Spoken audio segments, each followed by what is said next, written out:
Hi there, my name is Abby Tallman. I'm a senior in applied mathematics, and today we're going to be analyzing home prices in Washington State. So I've been hearing a lot about how home prices are just getting higher and higher, and I wanted to kind of look at some data of years past to see if I could look at some trends and maybe predict the next few years' home prices.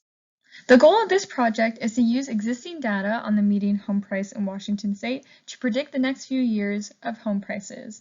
To do this, we're going to be using data from the Office of Financial Management to create polynomials that can predict future home prices. The data we'll be using starts in the year 2000 and goes up to the year 2020, so we're going to test that our polynomials are accurate by using data on the year 2021. If we do have an accurate prediction, then we can go ahead and use those polynomials to predict the years 2022 and 2023. So let's look at our data.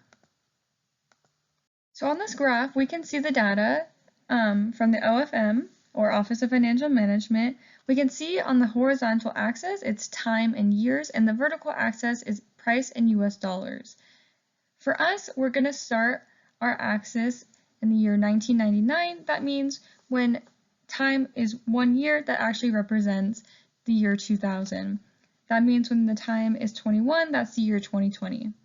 We can see the gradual trend upwards here and see just about when the 2008 recession hit America, and then ever since about 2011 we see this gradual increase ever since. So we're going to make a polynomial that will try and fit this data and then extend out and predict the next few years a little bit out here. To try and fit this data, we're going to be using two different types of polynomials. The first one is a Lagrange interpolating polynomial. This type of polynomial is going to go through known data and give us a prediction of the function used to attain that data. So we'll put in initial conditions of the data points we'd like, and it should give out a polynomial that should be fairly accurate within the interval. And the second type of polynomial we're going to be using is a Hermit interpolating polynomial. Similar to the Lagrange, the Hermit will also travel through known data, but it is also going to incorporate the rate of change between points. And using the rate of change and the values at known data, it's going to give us a prediction of the function used to attain that data. So both of these methods are going to give us polynomials that are going to try and replicate the data and fill in the gaps in between. We're also going to be able to extend these polynomials past our endpoint in the year 2020 to make those predictions for year 2022 and 2023. So we first started with a Lagrange polynomial, and for this polynomial we use every single data point. So it's going through every single data point. We can see in the graph that it does seem to be going through every single data point just as we expected, but the first beginning of the graph and the end of the graph are going with huge oscillations down into the negatives and then skyrocketing back up into the positives. It doesn't really make a ton of sense to have a negative $30 million home price, so this is not really an accurate polynomial of what the housing market is acting like, and is definitely not going to be able to help us predict the next few years, because we can see the right end of that polynomial is already skyrocketing into about 30 million just right after the year 2020. So this polynomial is overfitted. It's trying to go through too many of these data points, which means it's a high degree polynomial, which means at the end it's just not as accurate. It's going to have a lot of oscillations, and we're not going to be able to use it to predict the next few years. We can, however, reduce the amount of points that it's going through in hopes that it's not oscillating quite as high and gives us a more realistic prediction of what the housing market will look like. So on this graph, we can see when we reduce the number of points to 6 from 21 that we are getting a lot smoother of a polynomial. It's not having big oscillations, especially at the endpoints. It's much more realistic from what we would expect. We also see though that in between the intervals 2000 and 2020 is not quite as accurate at matching the actual data, especially in those first about 11 years. It's not quite as accurate, but that's okay because we are mostly focused on the endpoints, and this polynomial does a really good job matching the behavior at the end of our interval, which is what we're wanting. It's important to note that Lagrange polynomials really do work best when they're matching data within the interval, not trying to make a prediction outside the interval.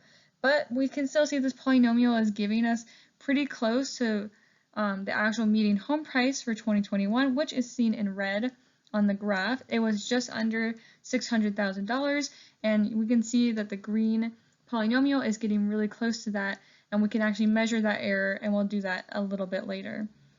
So now that we have a fairly accurate Lagrange polynomial, we're going to move into our second method, which was the Hermit polynomial.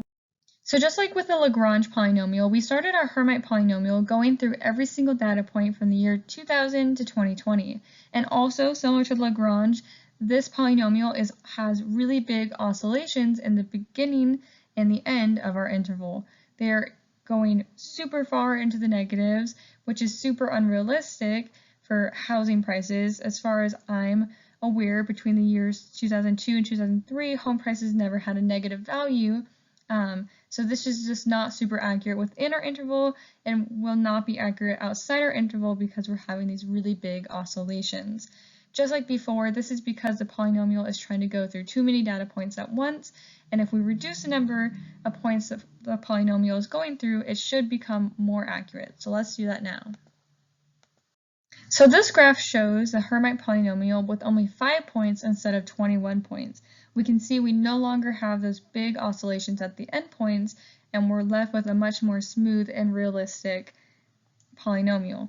Again, it's not capturing the home prices for within our interval super well. We can see, it only really hits on those points that we're going through, and it has quite a bit of error between those.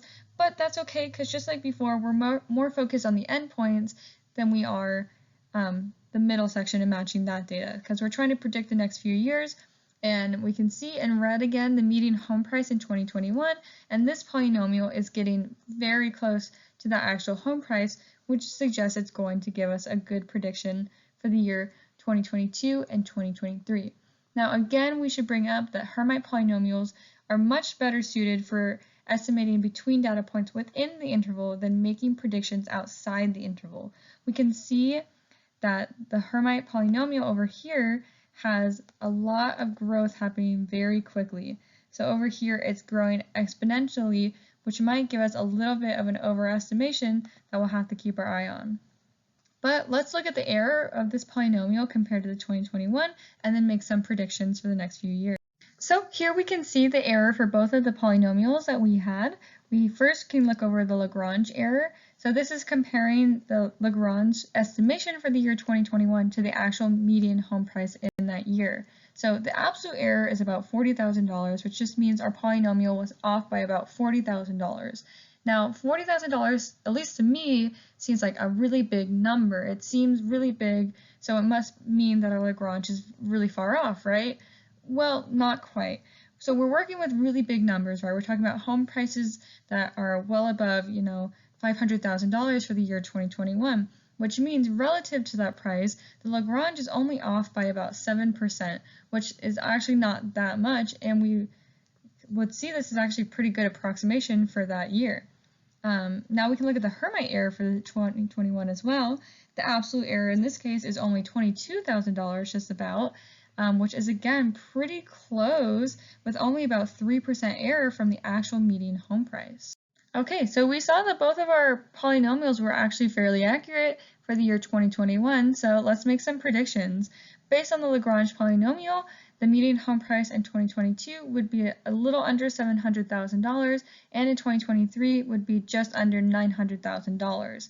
The Hermit predicts in the year 2022 that home prices will be about 1.3 million, and in 2023 home prices will be, and median home prices will be about 3.6 million.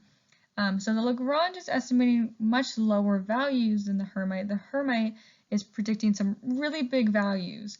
So we can talk about how accurate both of these predictions are. So as we mentioned before, the Lagrange and Hermit are both most accurate within the interval of points we're using. So within the year 2000 and 2020, that's where they really shine.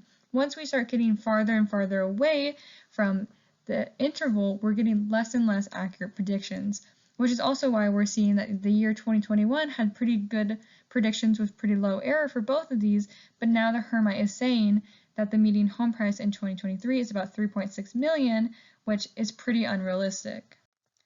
So while these are probably giving us, a little bit of high estimations, they're not entirely inaccurate. The Lagrange approximations following the current trends in the market do seem somewhat realistic, but we do have to keep in mind these might be overdoing it. So in conclusion, if you're planning on buying a home in Washington State within the next few years, you better start saving some money because it looks like things are only going up based on our predictions today. That is all I have for you guys today. Thank you for listening. If you have any questions, feel free to reach out to me via email. It's listed there. And if you'd like to check out the reference, it's also listed on the screen. Thank you.